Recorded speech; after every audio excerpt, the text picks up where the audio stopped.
Yo, what up mga tol? Makatulog tayo kanina. Ito yung view natin dito. Pagbukas ng pinto. Maganda oh.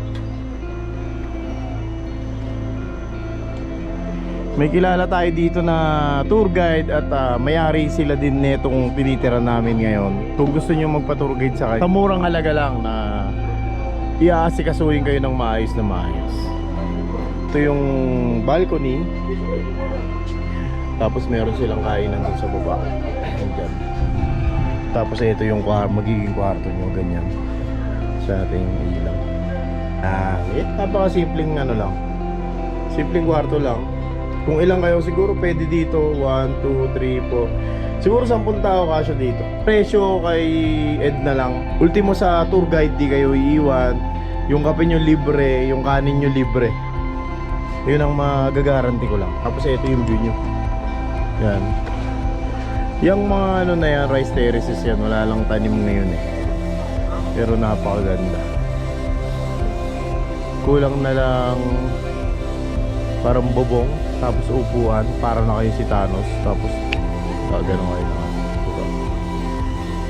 Ipapa-comment ko sa comment section yung ano namin, yung tour guide namin at kakilala namin dito.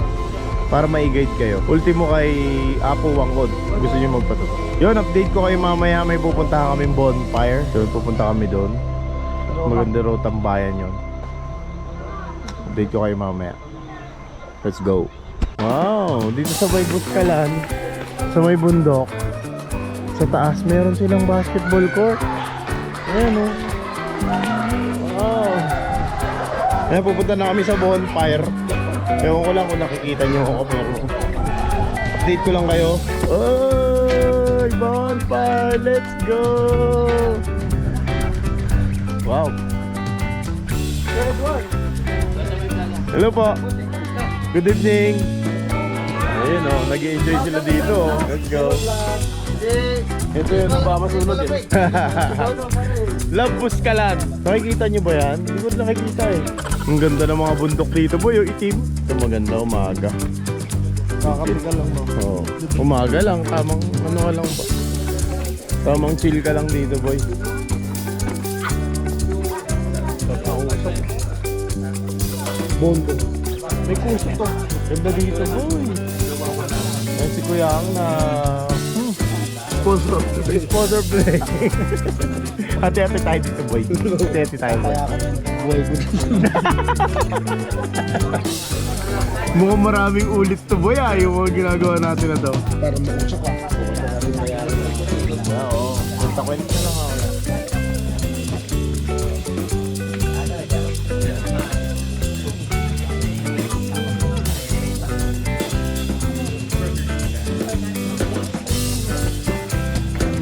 Yan ang masarap mo na doon. Washing.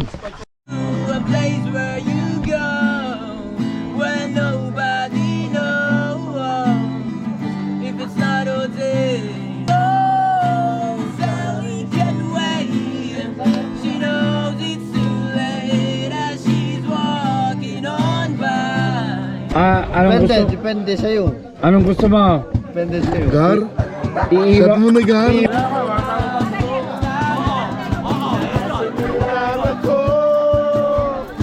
Lechik pag-ibig to. Diyos ko, ano para ba? sabi ko nga, yung experience. Oo kuya, first time mo kasi na ganito. Ay, hindi mo na siya balikan yung experience. When no one will be safe.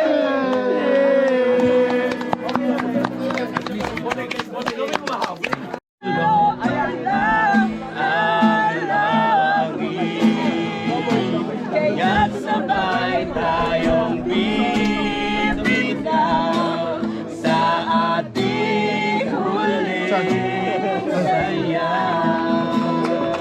Ayun, tingin-tingin natin.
Buskalan. Go.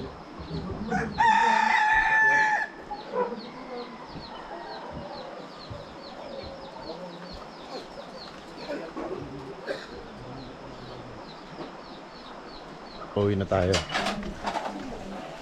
Second day natin sa Buskalan, pauwi tayo. Pupunta naman tayo ng Tugigaraw.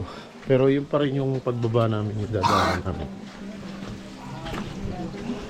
Ito yung view dito sa umaga.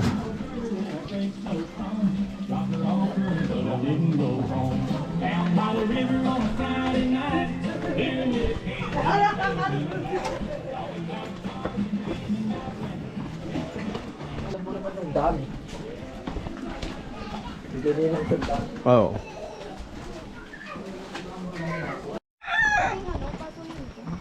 Ayan, pababa na kami. Maraming salamat, Buskalan, sa napakagandang view at napakagandang lugar. Napakasarap pa ng tubig nila dito. Galing bundok. Uy, napakaganda talaga. Ayun si Ed. Ang tropa natin dito. Si Ed Kalwag. Siya si ano, Ed. Wala ka ba nararamdaman dito? Si Ed Kasikip. Ilayo pa ba kami ah? Nandyan na, ang lapit-lapit nyo na.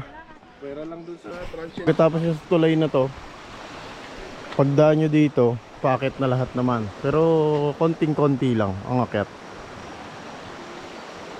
Pero kung hingaling kayo, huwag nyo nang itry dumaan dito.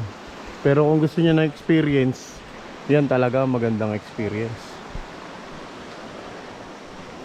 Ang pag-akyat dyan sa village. Ito yung ginagawa nilang hanging bridge. Pupunta dun. Bago, no? Panakin natin. 10 million project hanging bridge. Ito yung hanging bridge. Tinglayan, Kalinga. 10 million yung cost. Hindi ko alam yung meaning nun eh. Comment nyo nga kung ano meaning nung 180 CD, mga idol. Ayan ang hanging bridge. Sila kuya, oh. Papunta dun. Ayan. Sarap tumawid dyan. Yun, malapit na talaga. Kitang kita na. Grabe hingal ko. Yun. Success. Success. What up, Baki? Saan na siya? Nandiyan na. Ayan si Baki. Motor ni Kuya Tomas. X-Max. Tapos kay JM Dominic. KRJ B1. Pero Grabe ah. Mas tarik yung akyat. Oo. Hirap na kami. Paalis na din, mga idol. Saan yung pansitan na yun kay Tomas? Sa Tugigaraw, no? Yun, diretso kami yung Tugigaraw para magpansit. Let's go. Maraming salamat po. Biyahe na kami ulit. Thank you, boss. Magpapansit naman kami. Let's go. Paganda rito. Napakabait pa ng mga tao. The best. The best na place to. Best experience para sa akin ng first time ko pumunta ng Buskalan. Iba yung experience. Time check 8:40. Pabalik na tayo ng Isabela at magpapansit kami sa may Tugigaraw. Yun ang plano ngayong araw. Dapat papunta kami ng Sagada kaya lang medyo malayo na daw at may gagawin pa kasi si Dominic pagbalik ng Isabela. Napag-desisyonan na kakain na lang ng pansit sa may Tugigaraw. Kaya babalitaan kayo kapag nasa highway na kami ng Isabela papuntang Tugigaraw. The best experience yung Buskalan para sa akin. Nung makita lang si Apo Ungod, sold na sold ko na. Papatato sana kami kaya lang ang daming nakapila. Ngayon pa lang kami sana matatatuan ng hapon. Yung pila namin.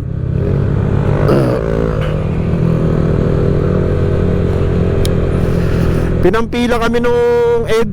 Kaya lang sobrang dami talaga. na umakyat ngayon. Hapon kami matatatuan ngayong araw, kaya hindi na namin hinintay. Baka susunod na lang kami magpapatato sa kanya. Pero si RJ, si baby boy, nagpatato dun sa apo. Ingrown daw. Pero ako kasi gusto ko sana kay Wangod talaga magpatato. Pero grabe magtato si Wangod, baon kung baon. Pero yun nga, kapag nagpatato ka ng gano'n na signature, at least sa kanya. Kasi bilog na magtato si Apo. Pero okay lang, at least siya yung nagtato ng gano'n na signature. Ayoko sa iba, kasi iba pa rin pag siya gumawa. Yun, update ko na lang kayo kapag nasa highway na kami ng Isabela.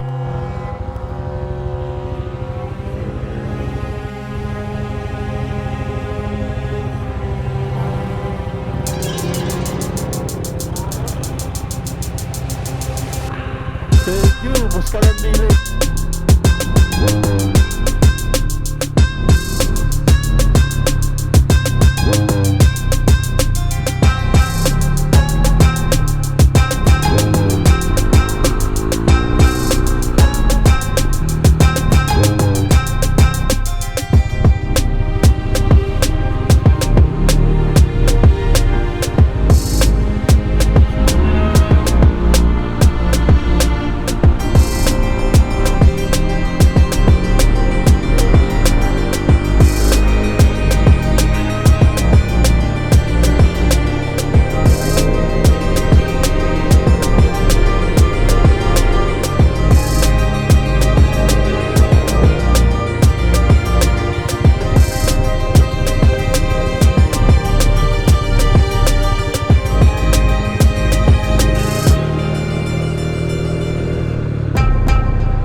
Native nila dito.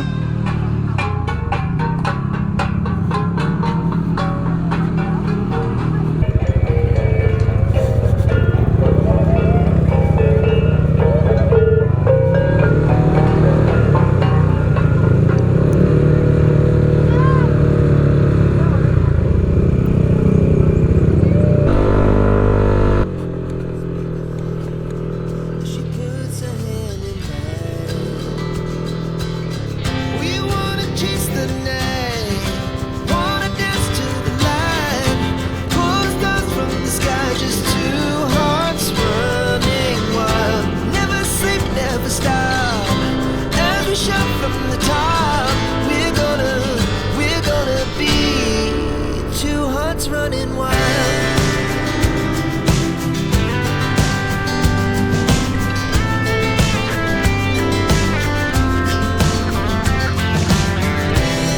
Now the morning is the afternoon.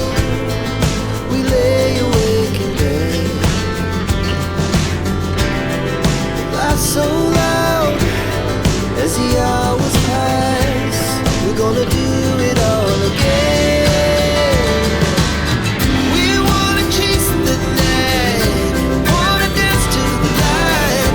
Pull stars from the sky, just two hearts running wild. Never sleep, never stop. As we shout from the top, we're gonna be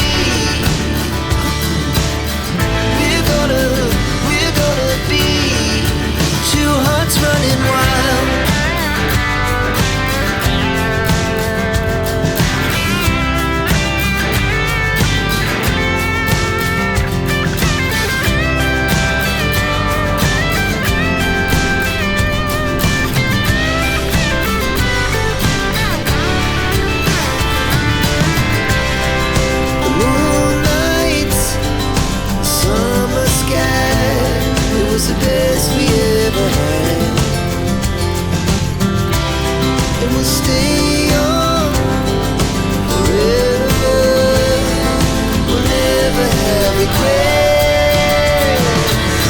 We wanna chase the night, wanna dance to the light, pull the stars from the sky, just two hearts running wild. Never sleep, never stop, as we shout from the top. We're gonna be two hearts running wild. We're gonna be. We're gonna be two hearts running wild.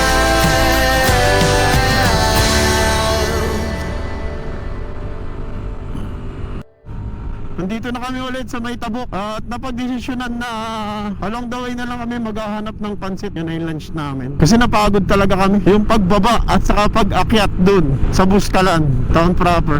Kaya pagkatapos namin magpansit, uuwi na kami mga tol para makapagpahinga din at pagod na talaga. Bandang Rojas na kami magpapansit. Ito yung madilim na dinaanan namin nung papuntang Tabuk. Yan sana kami dadaan, Tuguegarao diretso. Pero dahil nagbago na isip at pagod na nga talaga, hindi na kami tuloy sa Tuguegarao magpansit. Yo, Rojas na kami. Dito yata yung pansitan na pagkakainan namin sa Rojas. At gutom na rin kami. 12:15 na. Balitaan ko kayo ulit kapag nandun na kami sa pansitan.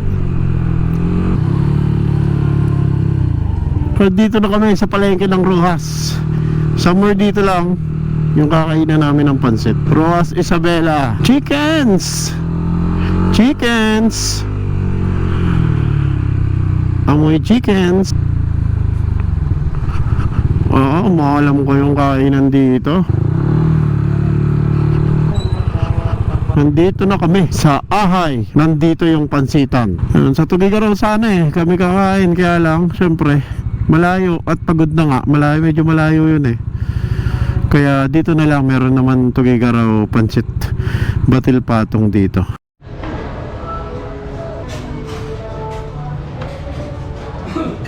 Yung sausawan natin, baby boy. Yung sausawan natin. Sabaw. Yun. Thank you. Ayun, pagkain ng pansit.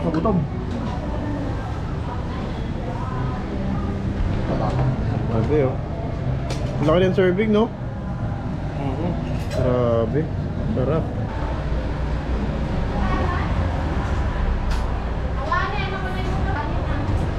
Ang laki ng karne niya, oh. Sarap.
Yun, uwian na. Let's go na. Kabusog. Napakasarap ng pansit dyan. Talaga ng Tuguegarao pansit Batil Patong. Nag-take out ako para kay Commander para makakain din siya. Malapit lang dito sa amin. Mga 15 minutes away lang to from San Manuel, Isabela. Yun mga tol, sana nag-enjoy kayo sa mga view na pinakita ko. Maraming salamat din sa mga laging nanonood. Maraming salamat sa suporta. Hanggang dito na lang mga tol. Maraming salamat sa inyong suporta. See you sa next vlog.